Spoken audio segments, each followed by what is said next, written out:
As soon as we wake up in the morning, our attention goes somewhere.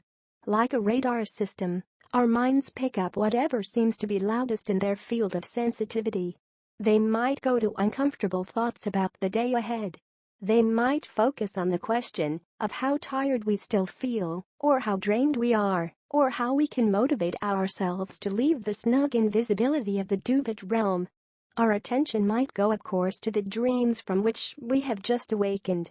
Our focus might be seized by our nearest and dearest, our problems at work, our pets demanding attention, or our children needing help. It could also be that our direction of mind goes toward something to which we are looking forward.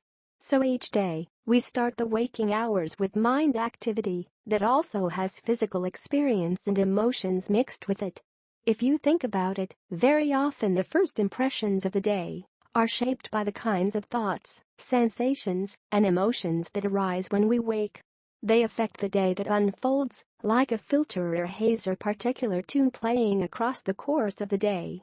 This is like a quality of consciousness. There can be so much variation in how we feel when we wake up. We can feel down or up, energized and fresh, or tired and depressed. Children seem always to wake up with some kind of zest for the new day. I was surprised once when I interviewed heartfullness meditators and heard a few say that the practice affected how they felt in the morning. They felt a kind of joy for the adventure of the new day ahead. It reminded them of how they had felt as a child. There are two different threads of awareness weaving together here.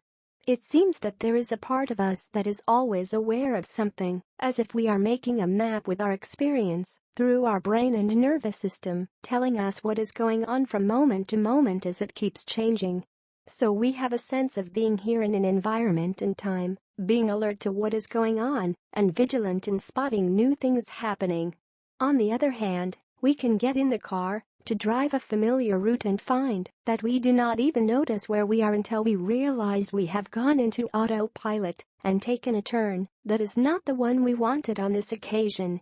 So our attention has gone somewhere else, perhaps to the challenging situation we will face at the end of the journey. Our awareness of where we are, here and now, is not very conscious at all. But if we look more closely, we discover that there is another part of us that is watching the flow. It is like a part of us stands on the riverbank and watches the flow of the water go by, the flow of stuff in our body-mind, but is also apart from it. It might suddenly alert us to the fact that we have taken the usual turning instead of the one we really want this time round. If we look more closely, we discover that there is another part of us that is watching the flow. It is like a part of us stands on the riverbank and watches the flow of the water go by, the flow of stuff in our body-mind, but is also apart from it. Considering how vast the processing capacity of our brains and nervous systems is, we are hardly using much of it most of the time.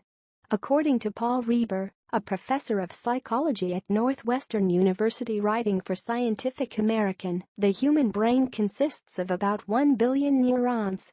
Each neuron forms about 1,000 connections to other neurons, amounting to more than 1 trillion connections. Yet neurons combine, so that each one helps with many memories at a time, exponentially increasing the brain's memory storage capacity to something closer to around 2.5 petabytes, or 1 million gigabytes. Self being consciousness, so we have been given a phenomenal capacity to work with many dimensions of experience and consciousness of living in this vast universe.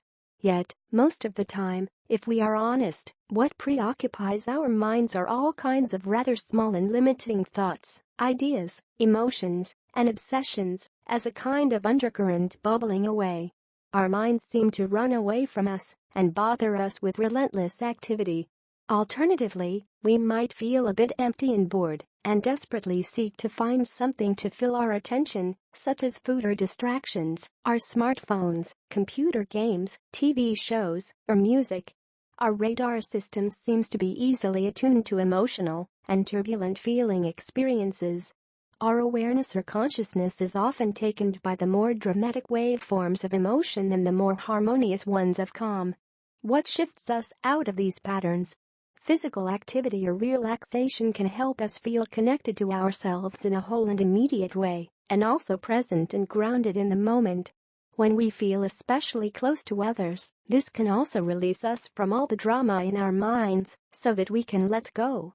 Being in nature can suddenly awaken us to the simple and direct enjoyment of sun on skin, or the flooding of color from the greenness of nature. Immersion in water is the chance to feel even more sensation, as well as a quality of cleaning and refreshment, a kind of resetting of self into balance. Over thousands of years, human beings have struggled with the same problems while facing life and adversity. Usually, painfully, there is no way to escape the givens of our existence. The only option we have is in our attitude toward facing them. We have choices in how our mind-body works with the struggles of living, but to be aware of these choices we have to look at how our likes and dislikes keep us spinning in the same wheel like a hamster. Have you ever observed how your mind repeats the same thoughts and patterns and feelings so that there does not seem to be a way out? Our radar system can be trained to focus somewhere else, less noisy and clamoring. We can find ways to interrupt or change the ceaseless chuntering of our mental flow. Our radar system can be trained to focus somewhere else, less noisy and clamoring. We can find ways to interrupt or change the ceaseless chuntering of our mental flow. So the practice of meditation came about in a myriad of forms. It gave a rocky but stable base on which our radar system could rest in the middle of a turbulent ocean of life. This tool for opening our mind and our consciousness from its prison gives us the main chance we have for transformation and for discovering the ingredients for a harmonious, inspiring, and fulfilling life.